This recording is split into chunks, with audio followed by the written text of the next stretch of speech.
Assalamualaikum warahmatullahi wabarakatuh. Ketemu lagi nih di podcast Radio Manggis. Mari bercerita menambah wawasan. Di edisi hari ini, hari Jumat 24 November tahun 2023, kita ketemu lagi di podcast edisi yang keempat.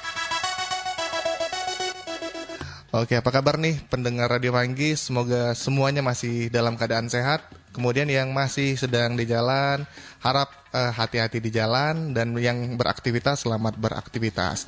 Nah, seperti yang sudah ada di flyer kita yang sudah kita bagikan di sosial media Radio Manggis, hari ini kita akan membahas tentang lingkungan, karena narasumber kita yang datang ini narasumber yang luar biasa sekali, sepak terjangnya di dunia perlingkungan hidup. Nah, nanti kita bahas bersama-sama apa saja sih hal-hal menarik yang terkait dengan lingkungan. Oke, sebelumnya juga kami informasikan kepada semua pendengar Radio Manggis, bagi yang ingin nanti ikut berkomunikasi, bertanya-tanya mengenai podcast kita, mengenai menitip pertanyaan, itu bisa langsung di line telepon kita di 0741 24187, atau bisa juga di via WA di 0811 7451 500, atau boleh juga langsung komentar di Facebook kita, Facebook Manggis Pasipul, dan juga di Instagram kita di @radiomanggis. Kemudian juga informasi buat semua sohib Manggis, bagi yang ingin mendengarkan Radio Manggis tuh nggak hanya bisa di radio aja, tapi kita juga bisa mendengarkan Radio Manggis di seluruh Nusantara, bahkan di seluruh dunia, dengan cara kita download saja aplikasi Radio Manggis yang ada di Play Store. Nah, oke, seperti yang sudah dijanjikan tadi, kita kedatangan salah seorang narasumber dari NGO yang namanya Walhi. Kemudian narasumber kita ini namanya Mas Dwi Nanto. Beliau merupakan manajer kajian dan pembelaan hukum Walhi Jambi. Ini apa kabar nih Mas Dwi? Baik. Oke, mungkin bisa dekat dikit dengan mikrofonnya Mas, biar suaranya kedengaran sama pendengar kita semua.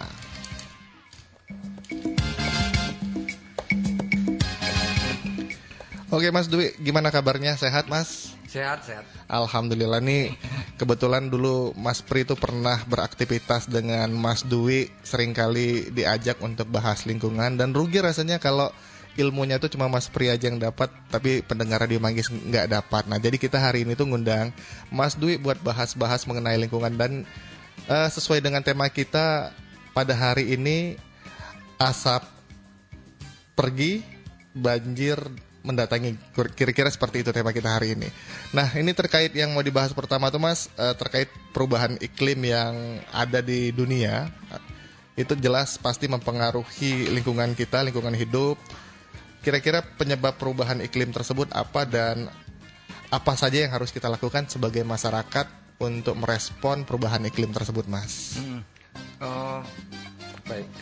Di seluruh peristiwa di bumi itu kan pasti ada sebab, gitu ya, yang kemudian pasti diikuti akibat, gitu ya. Iya. Ada akibat, ada sebab, gitu ya. Nah, perubahan iklim ini memang fenomena dunia, gitu ya. Bukan cuma di Indonesia, Mas ya? Bukan cuma di Indonesia. Dia perubahan iklim ini dampaknya tidak dibatasi oleh administrasi.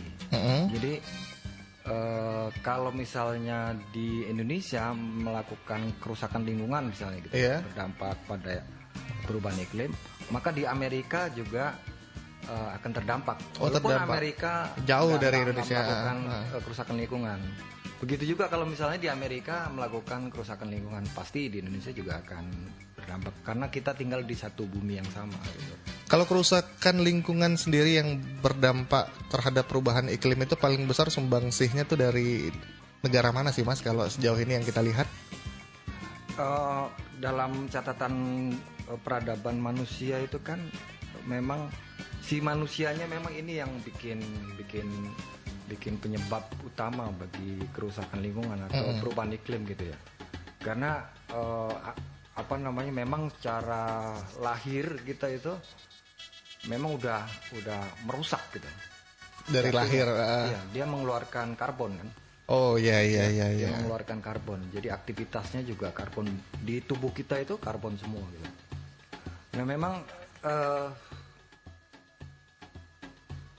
saat ini di bumi yang ada yang bilang bulat, Iya. ada juga bilang kotak. Tapi Datar. saya nggak Nggak usah bahas itu ya. bahas itu. Anggap aja dua-duanya bener. Boleh dua-duanya boleh salah, boleh. gitu. Heeh. Nah, menurut data terakhir WHO itu ada sekitar 8 miliar jiwa. Jadi termasuk Yang tinggal di bumi ya. Tinggal di bumi. Saya, Mas Ab, dari 149 negara ya. Jadi ada 8 miliar. Nah, 8 miliar itu menurut WHO itu memiliki masalah pribadi masing-masing. Oke. Kayak misalnya saya mungkin masalah pribadi saya soal anak sekolah gitu kan. Saya harus ngantar kalau hujan begini kan repot gitu kan. Oke, kalau Mas Pri masalahnya mungkin ngajar. Iya siap. Kalau ngajar itu kan masalah pribadi. Tapi menurut teori WHO ini dari 8 miliar masing-masing punya masalah pribadi itu diketemukan di satu masalah yang sama. Apa tuh Mas? Apa itu masalah yang sama? Itu adalah kehancuran biodiversity. Nah apa tuh istilahnya tuh? Kehancuran biodiversity itu kalau kita kenal di teori agama itu kiamat. Oh kiamat, Masya Allah. Ngeri dengarnya. Oke. Biodiversity itu semua yang ada, komponen yang ada di alam. Air, kemudian udara, tumbuhan, spesies manusia, binatang semua itu rusak.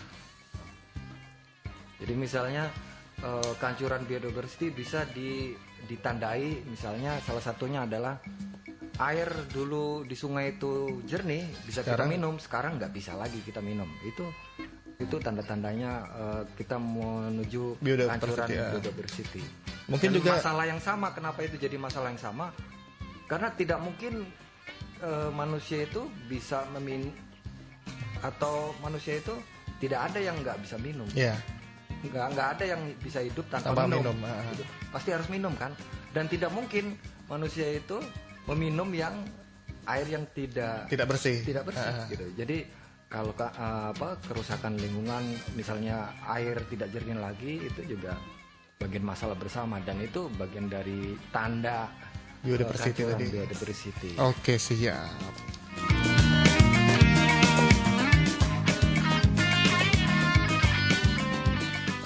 Oke Mas Dwi, ini ada satu mungkin yang ingin ditanyakan dengan Mas Dwi terkait tadi kan Mas Dwi sudah cerita air sudah tidak bisa digunakan. Memang ya pada kenyataannya kita lihat, apalagi ada data itu yang menyebutkan di Sungai Batanghari, Sungai Muara Tembesi yang ada di Kabupaten Sarawangun, ada peneliti mengatakan bahwasannya tidak ada lagi hewan atau ekosistem yang bisa bertahan di sungai tersebut karena kerusakan lingkungan. Nah, kira-kira apa sih yang menjadi penyebab utama kalau untuk tercemarnya air? Tapi sebelum Mas Dwi jawab, kita dengerin dulu satu jeda iklan yang berikut ini.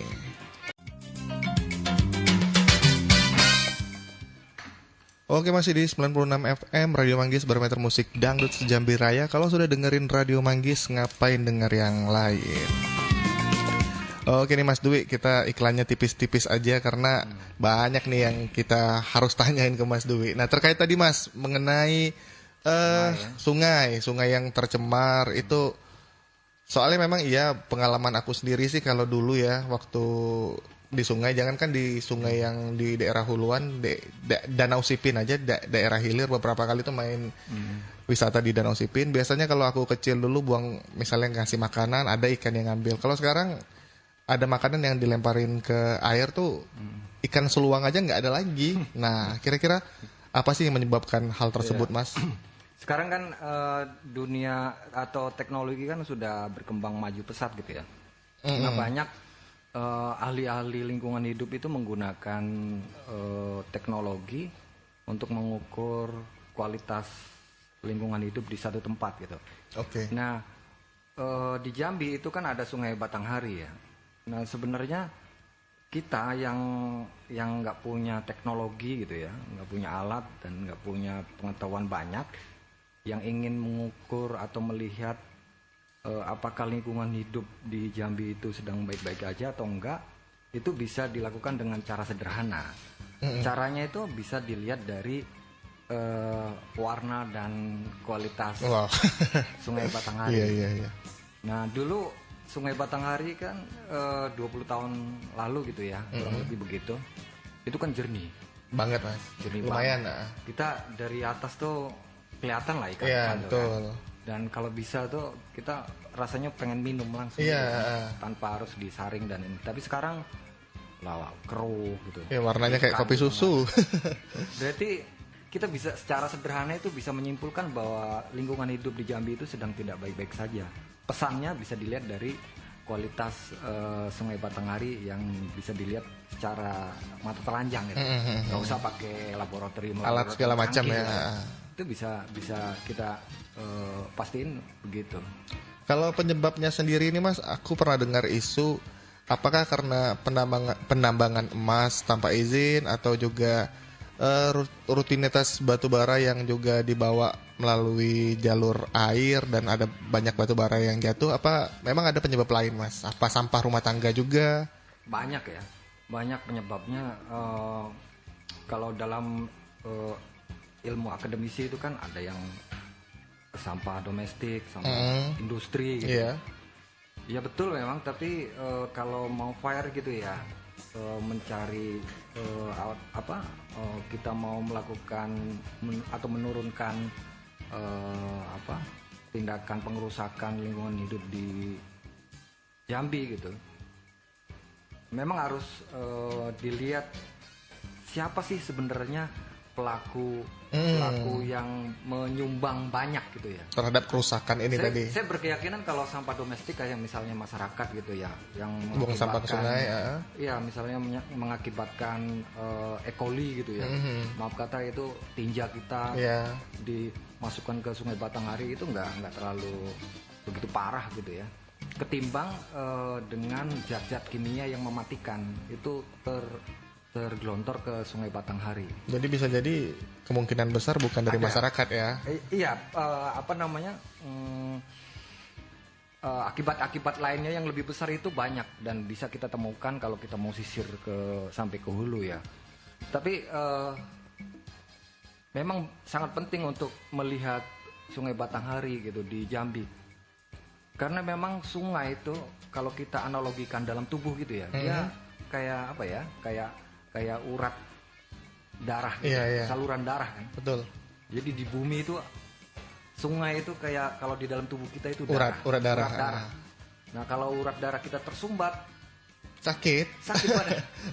Logikanya begitu. Dan alam dia hukumnya alamin juga gitu. Kalau dia dirusak, ya kalian juga akan ikut rusak. Gitu.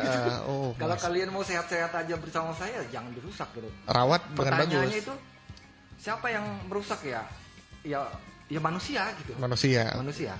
Banyak misalnya di hulu itu tambang. Pertambangan yang mengeluarkan zat-zat beracun dan dibuang ke sungai. Tergelontor ke sungai. Kemudian kimia-kimia yang dikeluarkan dari pupuk-pupuk kimia perkebunan gitu, industri perkebunan. Juga di atas juga hulu hutan-hutan sudah digunduli. Ini kan satu peristiwa yang memang dilakukan secara kesengajaan. Iya. Sengaja dan terencana. Dan pertanyaan apakah mereka nggak memahami dampaknya? Memahami. Nggak mungkin nggak memahami. Pasti tahu. Cuma persoalannya itu memang kesadarannya kurang gitu.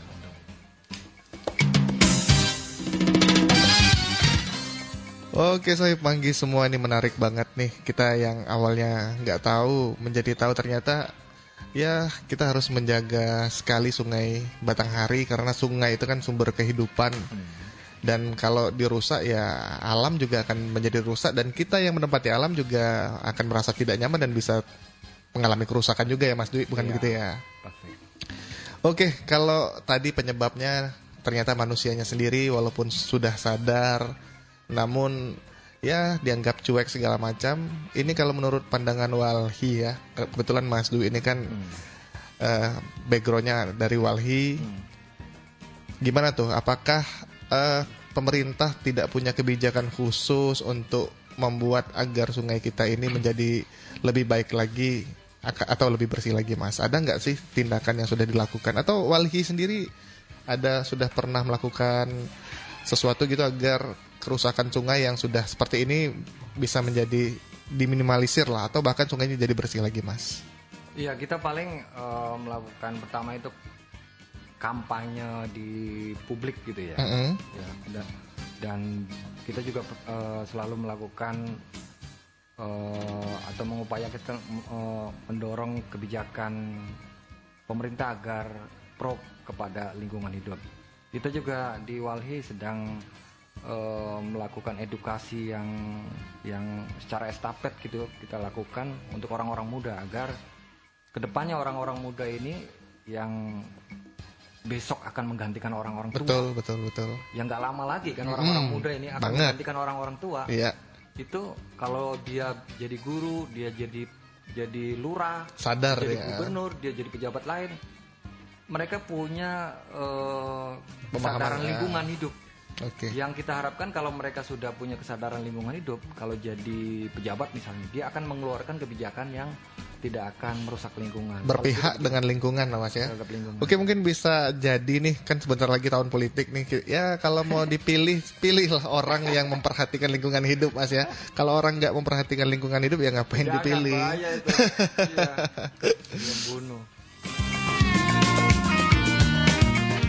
Oke, sebelum masuk ke tema selanjutnya nih, Mas, makin menarik pembahasan kita. Ternyata sungai ini, ya Allah, luar biasa sekali dampaknya bagi kita. Dan kalau nggak kita urus, nggak tau lah 10 tahun ke depan entah warna apa lagi Sungai Batanghari, Mas ya. Oke, kita rehat sejenak, kita dengarkan satu jeda iklan yang mau lewat.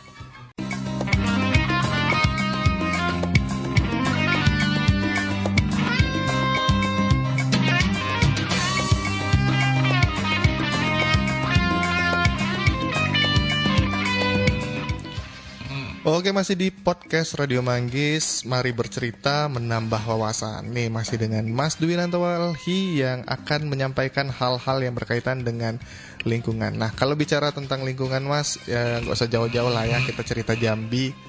Jambi ini kalau aku nggak salah ingat, kita beberapa bulan terakhir ini mengalami yang namanya kabut asap yang disebabkan oleh kebakaran hutan dan lahan katanya. Nah, yang ingin aku tanya itu, Mas, penyebab utama dari kebakaran lahan dan hutan itu berasalnya dari mana sih, Mas? Apakah memang kebakaran hutan yang disengaja atau lahan yang nggak sengaja kebakar oleh masyarakat, Mas? Kira-kira penyebab utamanya itu apa sih? Iya, karhutlah kebakaran hutan dan lahan di Jambi itu. Momentum paling besarnya itu menyedot perhatian semua pihak gitu ya. Itu mulai dari 2015. 2015 ya, betul. 2015 itu ada sekitar 165.000 hektar terbakar. 165.000 hektar terbakar lahan yang terbakar itu. Di 2019 juga terbakar, dan di 2023 memang agak turun ya angkanya. Nah, kalau kita mendengar kebakaran hutan dan lahan, karhutlah gitu ya. Pasti di pikiran kita itu ada dua penyebab. Iya. Pertama itu El Nino. Iya, betul. El Nino itu pemanasan global, panas gitu, suhu panas gitu. Berlebihan gitu ya. Berlebihan, El Nino gitu ya. Kemudian yang kedua itu ada aktivitas membakar. Jadi yang mana nih di antara dua? Ini baru dua ya. Nah, kalau El Nino tidak mungkin kita mempersalahkan siapa yang melakukannya. Iya, betul. Karena Tuhan, alam ya. Gak mungkin kita gugat Tuhan, alam ini. Betul. Tapi kalau misalnya ada yang membakar, itu pasti ada penegakan hukumnya. Kayak misalnya kemarin kepolisian daerah Jambi itu mengeluarkan maklumat ya di bulan apa sih? Agustus kira-kira. Ya, Agustus kalau nggak salah. Dalam maklumatnya bilang begini, siapa yang bakar lahan saya akan tangkap gitu. Nah, itu baru dua penyebab. Nah, Walhi itu dari 2015 kita sudah melakukan studi mendalam soal kebakaran hutan dan lahan gitu ya. Ternyata itu bukan hanya 2 faktor yang menyebabkan kebakaran hutan dan lahan. Jadi ada penyebab lain, Mas. Ada satu penyebab lain yang tidak kalah memberikan sumbangan yang besar. Memberikan sumbangan yang besar. Apa itu? Yang ketiga yang saya maksud itu adalah adanya pengeringan lahan. Oh, pengeringan lahan. Pengeringan lahan. Pengeringan lahan yang gimana? Lahan gambut. Mas? Oh, lahan gambut. Karena di Jambi ini kan objek kebakaran hutan dan lahan ini kan rata-rata di setiap tahunnya 90% ada di wilayah gambut. Lahan gambut. Jadi ada proses pengeringan lahan yang dilakukan oleh korporasi dan sebagian kecil memang masyarakat dengan ya tidak dampak banyak ya kalau masyarakat. Tapi kalau korporasi itu perusahaan perkebunan sawit dan HT itu dia membuat kanal-kanal yang cukup besar dan dampaknya juga sangat besar. Nah, kalau teman-teman mau lihat ininya skenario mengeringkan lahan gambut, itu kalau kita misalnya landing atau take off gitu ya, naik pesawat gitu ya. Coba di Sultan Taha ya, take off atau landing, kita tengok ke jendela kanan atau kiri gitu ya, tengok ke bawah gitu jendela, pasti akan terlihat dengan jelas tuh garis-garis gini. Iya, kotak-kotak gitu kan, kayak sawah. Betul. Itu garis-garis itu bukan sungai. Jadi itu kanal. Oh, kanal buatan. Kanal yang memang dibuat oleh perusahaan-perusahaan baik sawit maupun HTI yang skala besar gitu ya di wilayah gambut. Apa tujuannya? Untuk dia memang agar gambut itu tidak becek, tidak basah, tidak terendam. Karena kalau misalnya gambutnya tetap terendam, itu sawit mati, nggak bisa ditanam. Dan kalaupun hidup dia tidak akan produktif. Jadi dibuatkan kanal. Nah, airnya itu masuk ke kanal dan dibuang keluar ke sungai besar gitu ya. Oke. Nah, udah kering, dikeluarkan airnya itu udah kering, dia mudah kebakar. Karena di peraturan pemerintahnya PP 57 itu ya, peraturan pemerintah di 2016 itu bilang begini, tinggi muka air gambut itu harus 40 cm. Jadi misalnya ini meja gambut gitu ya, atas dataran gambut, ke bawah itu 40 cm itu harus ada air itu, kata PP 57 2016 itu. Sedangkan kenyataannya kering. Nah, sekarang itu kanal-kanalnya kan dalam itu, ada yang 6 meter, 8 meter gitu, ngering kan. Jadi kita pastiin memang kalau kebakaran di wilayah itu dia memang sudah dikeringkan. Nah, kalau sudah kering, terbakar, sulit dipadamkan. Makanya kita punya hasil dari studi mendalam kita soal kebakaran hutan dan lahan di wilayah gambut di Jambi oleh Walhi itu, kita punya satu kalimat kunci, berantai dia. Kalimatnya begini: tidak ada asap jika tidak ada lahan terbakar. Tidak ada lahan terbakar jika tidak ada lahan yang kering. Tidak ada lahan kering jika tidak ada yang mengeringkannya. Pertanyaannya itu, siapa yang mengeringkan lahan itu? Seluas-luasnya ribuan hektar. Gambut di Jambi ini luasnya 900.000 hektar. Jadi memang sumbangsi paling besar itu 90% lahan gambut terbakar yang bikin kabut asap menjadi-jadi di Provinsi Jambi kemarin, Mas ya? Iya. Dan itu korporasi. Iya, di wilayah korporasi.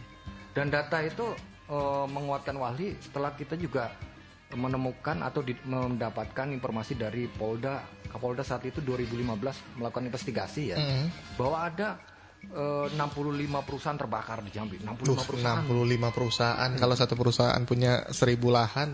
Iya. Wow. Nah, dua perusahaan sedang kita gugat nih. Masih ya? Walhi, ya. Dua perusahaan itu apa? Dua-duanya ini dia di wilayah gambut dan HPH ya, dia izinnya.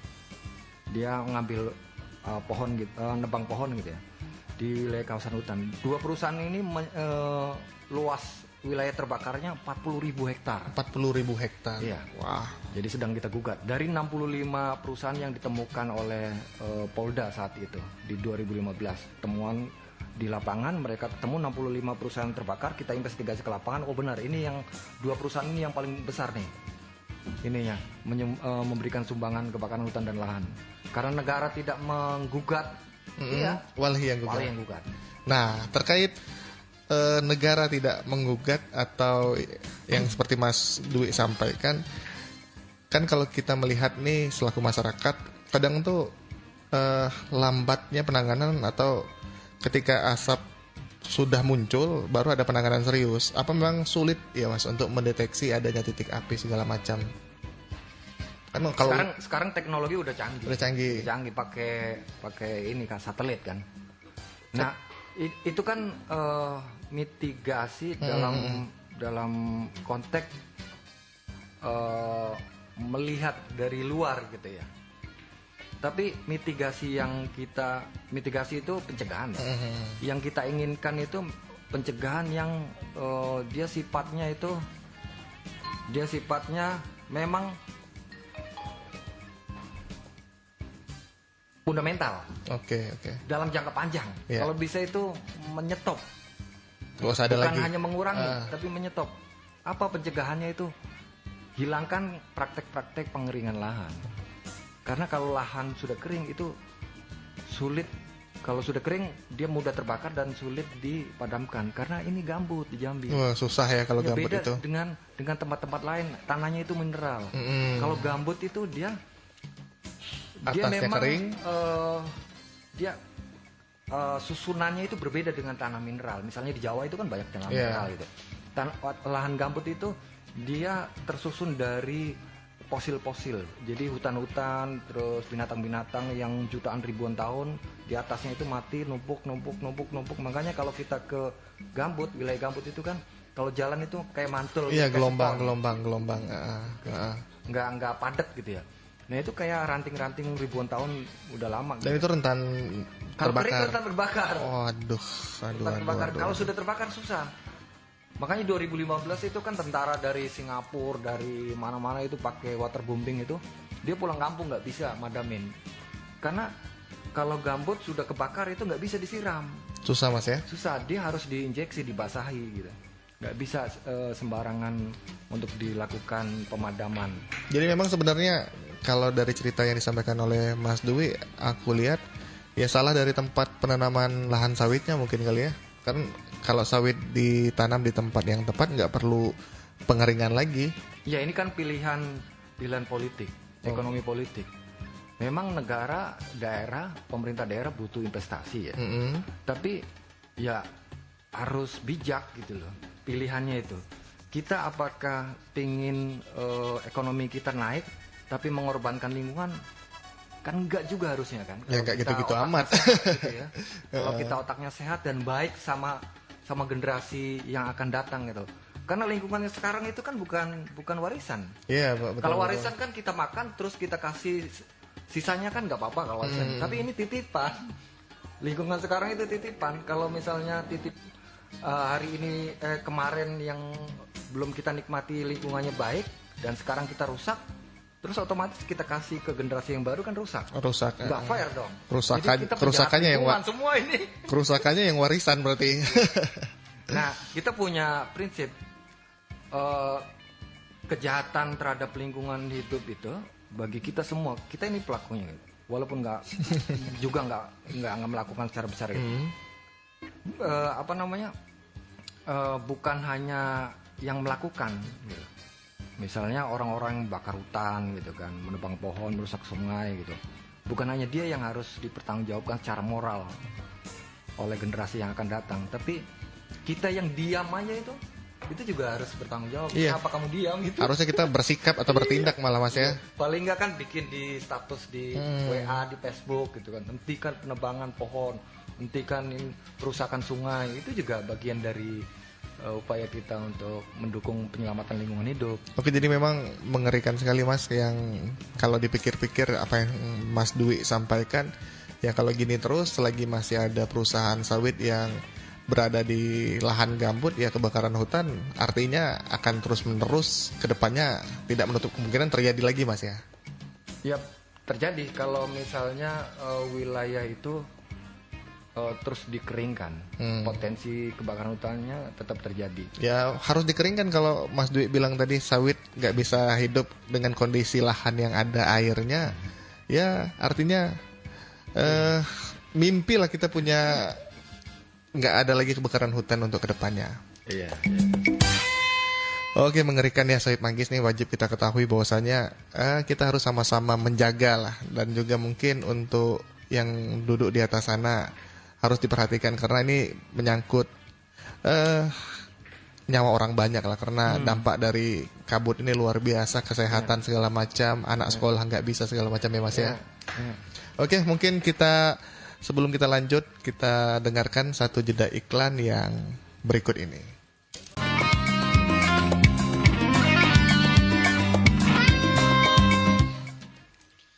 Oke, masih di Radio Manggis, barometer musik dangdut sejambi raya. Kalau sudah dengerin Radio Manggis, ngapain kita dengerin yang lain? Nah, baru saja kita dengar azan asar. Jadi buat semua Sohib Manggis yang sedang melaksanakan ibadah sholat asar, selamat menjalankan aja. Oke, terkait tema kita hari ini, tapi sebelum dibahas kayaknya ada penelpon yang masuk nih Mas, boleh kita angkat dulu ya? Iya. Oke.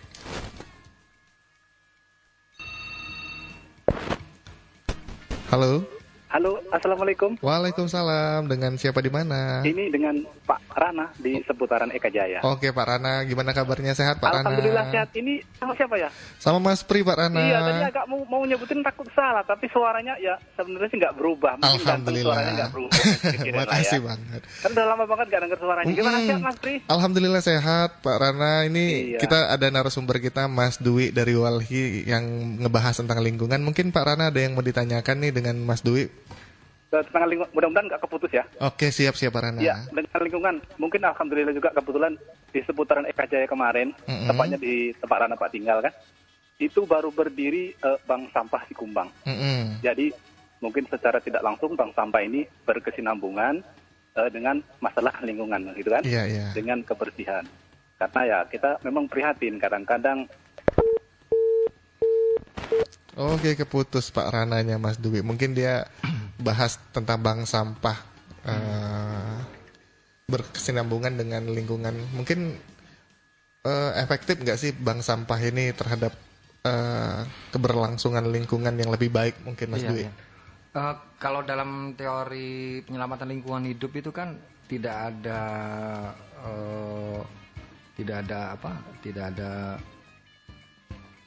atau intinya sekecil apapun perbuatan kita kalau memang diniatkan untuk melindungi lingkungan itu akan berdampak baik ya.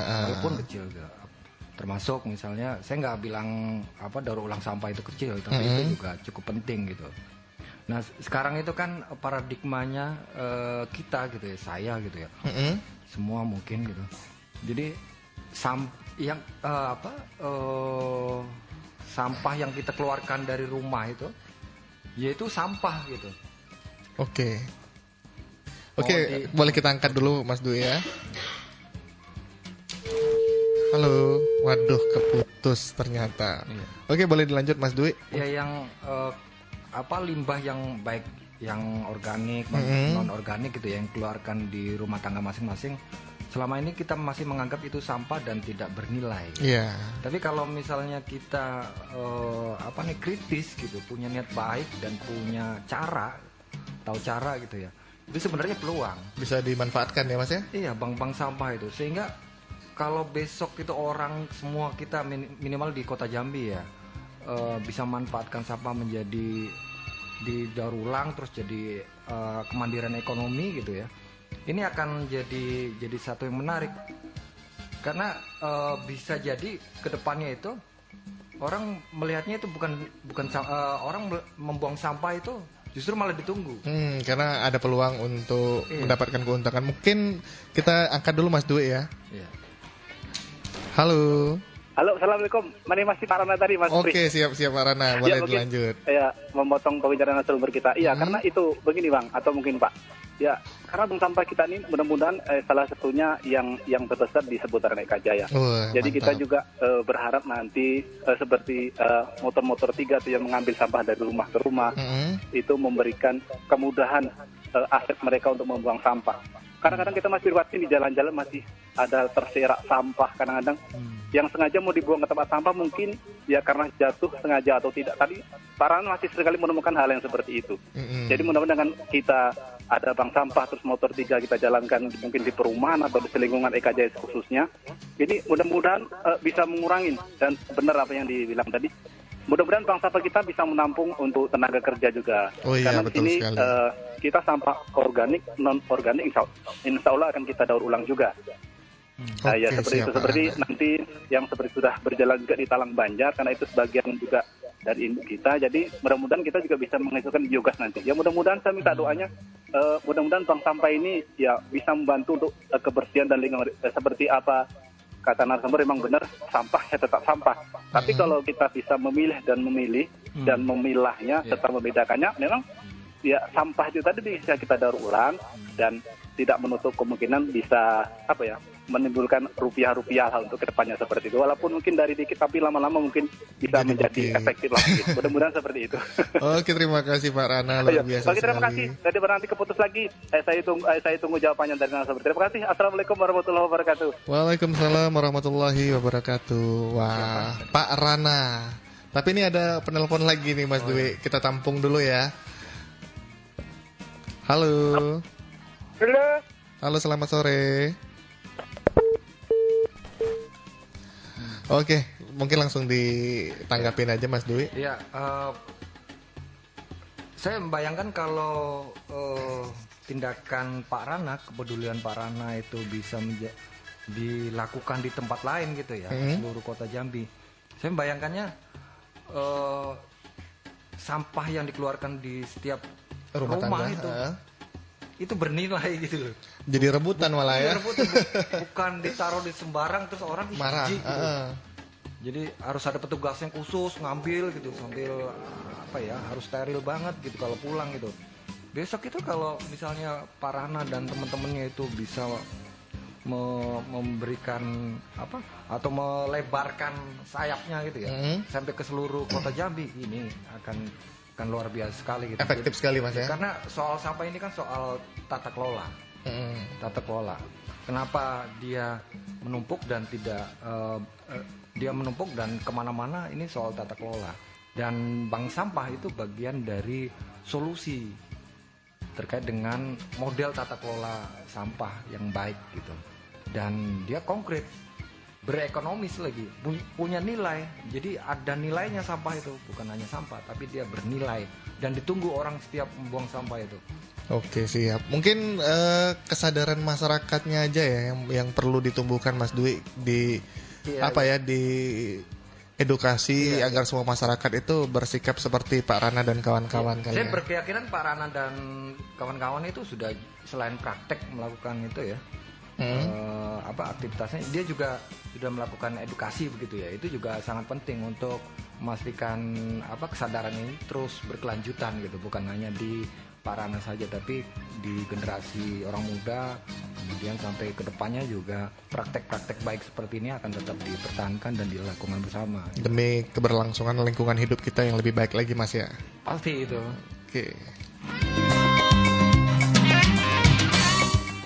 Oke, sebelum kita lanjut ke pembahasan yang berikutnya, karena makin sore makin menarik nih, banyak sekali yang antri pertanyaannya. Tapi kita ada juga iklan yang ikutan antri, jadi kita dengerin dulu satu jeda iklan yang mau lewat berikut ini.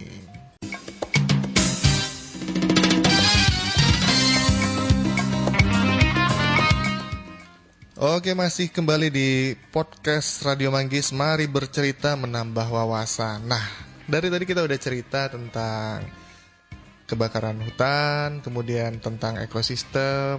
Nah, nggak afdol rasanya kalau nggak bicara mengenai permasalahan lingkungan yang kerap kali terjadi di Kota Jambi, karena kita tinggal di Kota Jambi nih Mas.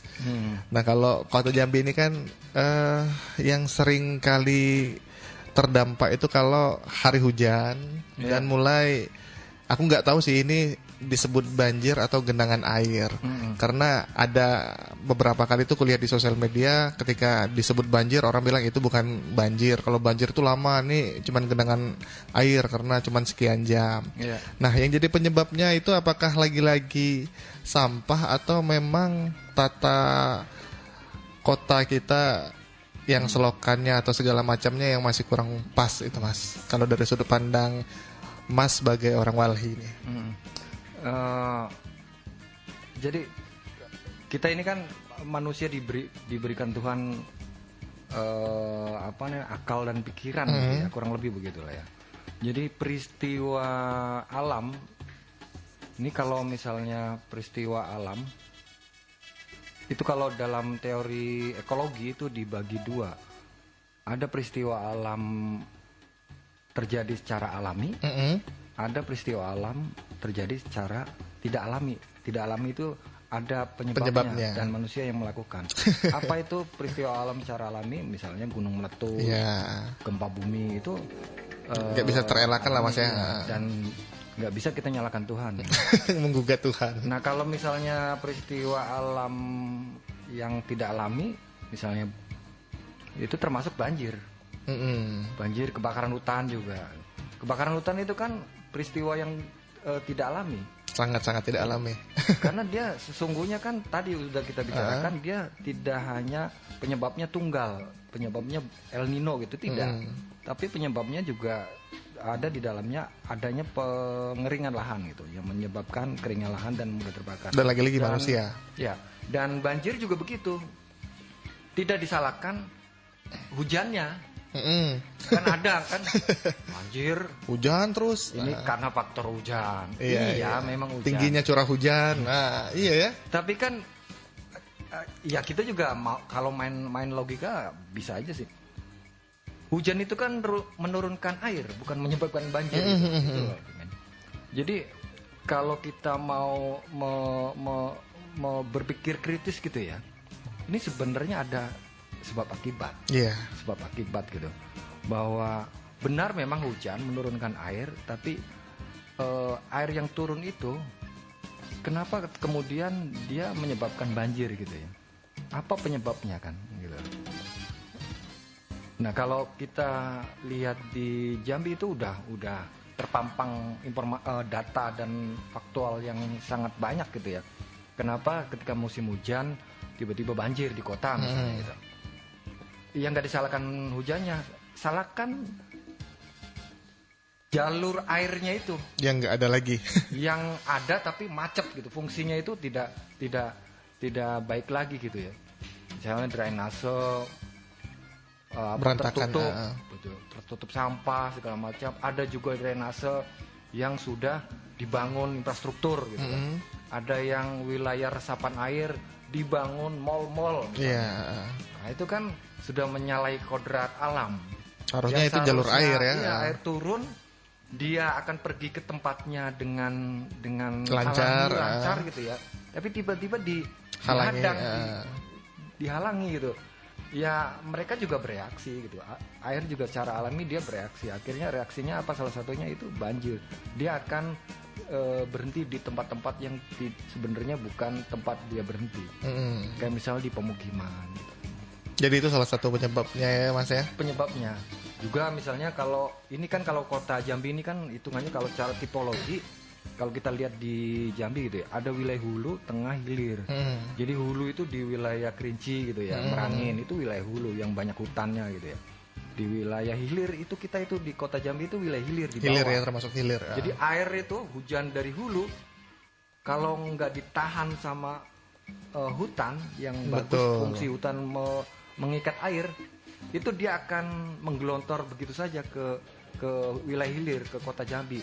Nah parahnya kalau misalnya kota Jambi nggak siap gitu menerima tamu air gelontoran dari atas gitu ya, karena nggak bisa diikat oleh hutan di atas itu, ini akan banjir di Jambi. Dan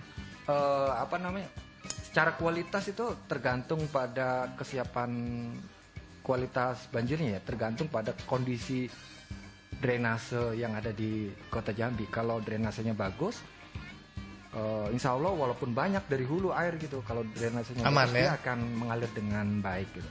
Kalaupun banjir ya hanya sebentar. Genangan air aja. Tapi mungkin kalau aku lihat juga Mas kan kota Jambi beberapa tahun belakangan ini itu mulai merubah sistem drainasi yang dulu drainasinya terbuka menjadi drainasi tertutup yang di bawah jalan. Tapi kayaknya kalau menurut pandangan aku sih drainasinya sudah oke, tapi masyarakatnya yang belum oke karena masih ada yang buang sampah. Dan tantangannya kalau sampah itu sudah ngendap di dalam kan susah buat dibersihkan. Akhirnya numpuk banjir deh. Nah, jadi memang salah masyarakatnya sendiri dan juga salah dari yang buat kebijakan harusnya untuk mall segala macam gitu ya Mas ya. Oke, siap. Oke, ini masih ada satu sesi lagi, tapi sebelum kita masuk ke sesi yang terakhir, kita kasih dulu jeda iklan yang mau lewat berikut ini. Oke, masih di Radio Manggis, Barometer Musik Dangdut Sejambi Raya. Kalau sudah dengerin Radio Manggis, ngapain denger yang lain? Oke Mas Dwi, nih kita nggak kerasa dari jam 2:30 tadi nih hampir 10 menit kurang dari jam 4. Itulah kalau ngobrol yang berdaging nih, waktu tuh nggak kerasa sekali Mas Dwi. Oke, kalau tadi Mas kita udah banyak bahas masalah lingkungan segala macam, mungkin dari akunya sendiri ya. Iya. Aku tuh karena kebetulan orang tua tinggal di daerah Auduri, dekat Perumnas Auduri. Jadi ada satu isu yang mungkin ingin aku tanyakan dengan Mas Dwi terkait stokvel batubara yang kabarnya mau dibangun di daerah Kota Jambi itu. Kalau aku, ya itu masih dalam kawasan Kota Jambi. Sebenarnya apa sih dampak ketika ada stokvel batubara di dekat lingkungan penduduk itu, Mas? Karena masyarakat di sana tuh nolak banget, nggak boleh ada stokvel batubara. Apa aja sih dampak lingkungan ketika ada stokvel batubara yang berdampingan dengan lingkungan masyarakat, Mas? Iya, sebelum ke dampak gitu ya. Jadi ini kan ada aktor-aktornya gitu ya. Aktor yang pasti itu ya pemilik bisnisnya itu. Gitu. Ya kalau bagi saya gitu ya, masyarakat biasa gitu ya. Ya sah-sah aja kalau dia berbisnis. Silakan. Gitu. Tapi kalau misalnya bisnisnya dia tidak dia merugikan kesehatan saya, jangan, nggak boleh. Nggak fair Mas ya. Nggak fair, nggak adil gitu. Terus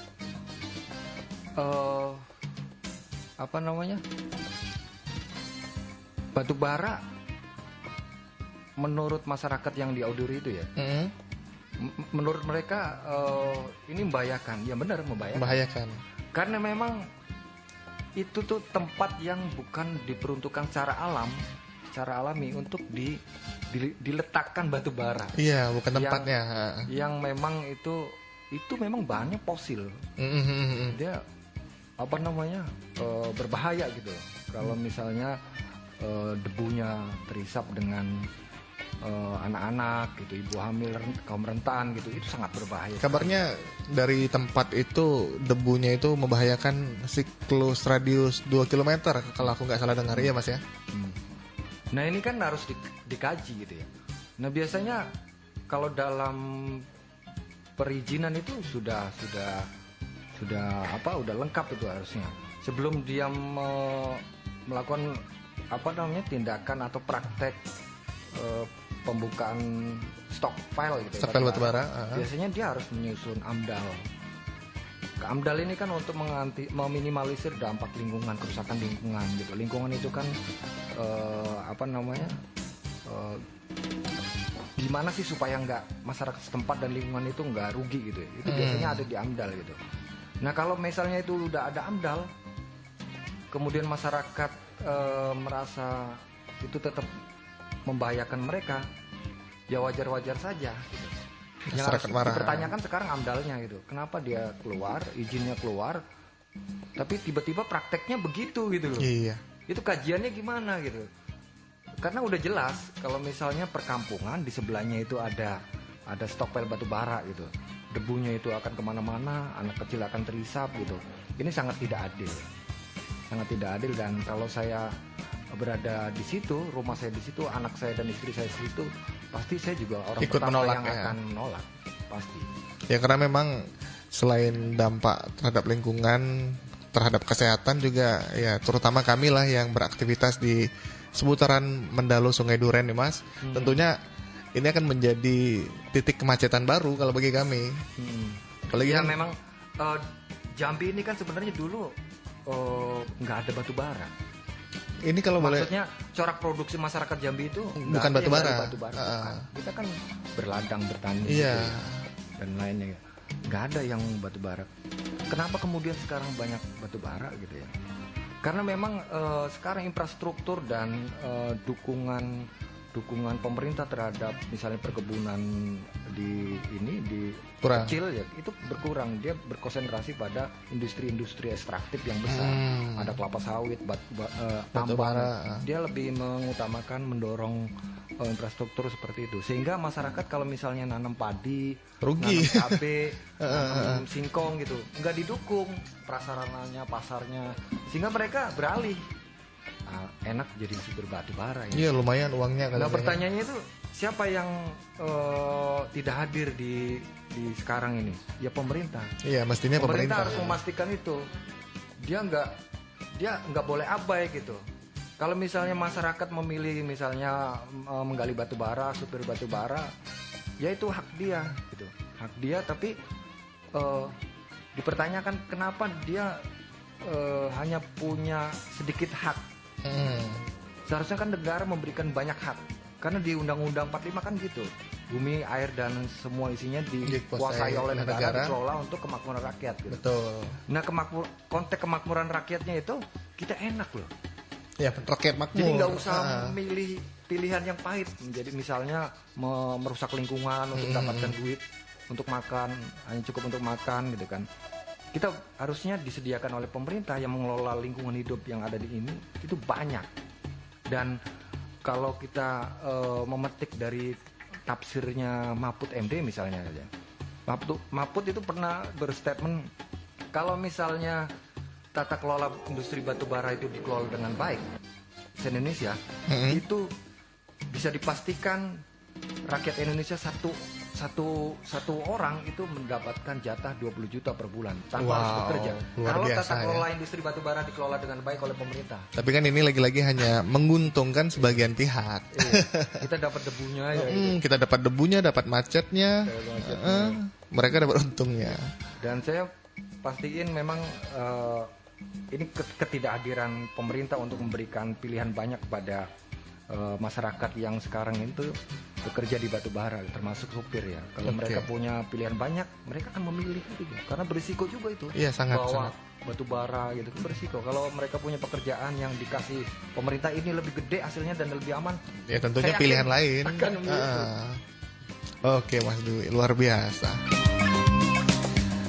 Oke Mas Dwi, ini kurang dari 2 menit kita masuk ke jam 4. Mungkin boleh dikasih satu closing statement buat pendengar Radio Manggis. Oke, saya bekerja di Walhi gitu ya. Kan kita punya dampingan di wilayah di satu wilayah lah ya. Saya sebutkan namanya satu desa. Di sana itu ada ketua adat. Ketua adat itu udah tua gitu ya. Saya pernah diajak sama dia mancing di Sungai Batanghari pakai perahu kecil gitu sambil mancing. Saya tanya sama dia. Saya manggilnya dia itu Datuk. Sekarang itu alam nggak bersahabat lagi dengan kita ya. Kalau hujan banjir, kalau panas itu kebakaran hutan. Dia bilang bukan alam yang tidak bersahabat dengan kita, tapi kita yang tidak bersahabat dengan alam sekarang itu. Kenapa begitu? Saya bilang karena dulu itu kami ini, saya contohnya kata dia ya, Datuk itu. Dulu saya ini hidup beradaptasi dengan alam. Misalnya di hutan ada tumbuh itu saya ambil, nggak saya rusak. Di sungai saya ambil, nggak saya rusak secukupnya. Sekarang itu orang tiba-tiba merubah semua alam. Hutan dirusak, gambut dikeringkan, sungai dicemari gitu demi kepentingan ekonomi. Ya akhirnya alam membalas secara alami ke kita gitu. Akhirnya saya ketemu pada satu teori yang sedikit menonjok gitu ya. Kalau kita nggak bisa menjaga alam, ya alam juga tidak akan bisa menjaga kita. Oke, siap. Terima kasih Mas Dwi. Oke, terima kasih Mas Dwi atas kehadirannya dan ilmu-ilmunya yang diberikan untuk kita semua. Mudah-mudahan kita bisa mendapatkan banyak edukasi lah setelah ini. Oke. Udah masuk jam 4, artinya kita harus undur diri dulu. Mas Dwi, terima kasih banyak. Dan juga mungkin ini bukan pertemuan yang pertama dan akan ada pertemuan-pertemuan kita yang selanjutnya. Oke, saya Mas Pri undur diri dulu dan saya Dwi Nanto Kita ketemu lagi di podcast Radio Manggis edisi berikutnya di Jumat yang akan datang. Terima kasih. Wassalamualaikum warahmatullahi wabarakatuh. Waalaikumsalam.